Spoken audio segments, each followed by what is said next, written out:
Doctor B R Ambedkar ಅವರ 135ನೇ ಜಯಂತ್ಯೋತ್ಸವವನ್ನ ಜಿಲ್ಲಾಡಳಿತ, ಜಿಲ್ಲಾ ಪಂಚಾಯತ್ ಹಾಗೂ ಮಹಾನಗರ ಪಾಲಿಕೆಯ ಸಹಯೋಗದೊಂದಿಗೆ ಮಹಾನಗರ ಪಾಲಿಕೆಯ ಆವರಣದಲ್ಲಿ ಗೃಹ ಮಂತ್ರಿ ಡಾಕ್ಟರ್ ಜಿ ಪರಮೇಶ್ವರ್ ಮತ್ತು ಜಿಲ್ಲಾಧಿಕಾರಿಗಳಾದ ಶುಭ ಕಲ್ಯಾಣ್ ಅವರು, ಅಪಾರ ಜಿಲ್ಲಾಧಿಕಾರಿ ತಿಪ್ಪೇಸ್ವಾಮಿ, ಜಿಲ್ಲಾ ಪಂಚಾಯತ್ ಮುಖ್ಯ ಕಾರ್ಯನಿರ್ವಹಣಾಧಿಕಾರಿಗಳಾದ ಅಶ್ವಿಜಾ, ಉಪವಿಭಾಗಾಧಿಕಾರಿಗಳಾದ ನಾಹಿದ್ ಜಂಜಂ, ಜಿಲ್ಲಾ ಪೊಲೀಸ್ ಅಧೀಕ್ಷಕರಾದ ಕೆವಿ ಅಶೋಕ್, ತಹಶೀಲ್ದಾರ್ ರಾಜೇಶ್ವರಿ, ಮಹಾನಗರ ಪಾಲಿಕೆಯ ಶಾಸಕರಾದ ಶುಭಾರವರು ಡಾಕ್ಟರ್ ಬಿಆರ್ ಅಂಬೇಡ್ಕರ್ ಅವರ ಪ್ರತಿಮೆಗೆ ಪುಷ್ಪಾರ್ಚನೆ ಸಲ್ಲಿಸುವ ಮೂಲಕ ಕಾರ್ಯಕ್ರಮಕ್ಕೆ ಚಾಲನೆ ನೀಡಿದರು.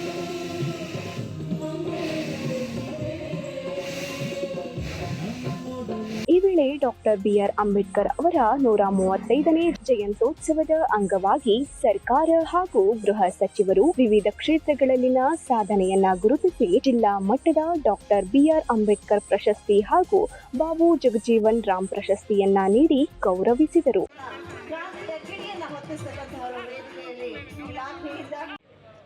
ಆಮೇಲೆ to say one more thing, ಸನ್ಮಾನ್ಯ ನಮ್ಮ ಸಚಿವರು, ಉಸ್ತುವಾರಿ ಸಚಿವರು ಎಲ್ಲ ಏನು ಸರ್ಕಾರದ ಆಡಳಿತ ಅಧಿಕಾರಿಗಳಿಗೆ ಹಾಗೂ ಗೌರವಾನ್ವಿತ ಗೃಹ ಸಚಿವರಿಗೆ ಮತ್ತು ಸಮಸ್ತ ನಾಡಿನ ಭೀಮ ಬಂಧುಗಳಿಗೆ ಭೀಮ ನಮನಗಳನ್ನ ಸಲ್ಲಿಸುತ್ತಾ ಈ ಪ್ರಶಸ್ತಿಯು ನಮಗೆ ಇನ್ನಷ್ಟು ಜವಾಬ್ದಾರಿಯನ್ನ ತಂದುಕೊಟ್ಟಿದೆ. ನಿಮ್ಮೆಲ್ಲರ ಪ್ರೀತಿ, ವಿಶ್ವಾಸ, ಹಾರೈಕೆಯಿಂದ ಮುಂದಿನ ದಿನಗಳಲ್ಲಿ ಹೆಚ್ಚಿನ ಸೇವೆಗಳಲ್ಲಿ ತೊಡಗಿಸಿಕೊಳ್ಳುವುದಾಗಿ ಅಂಬೇಡ್ಕರ್, ದಂಡಕುಮಾರ್, ಟೈಗರ್ ನಾಗರ್ ಅವರು, ಸುರೇಶ್ ಹಾಗೂ ಮೇಘಲಾಲ್ ಸಿದ್ದೇಶ್ ಅವರು ತಿಳಿಸಿದರು.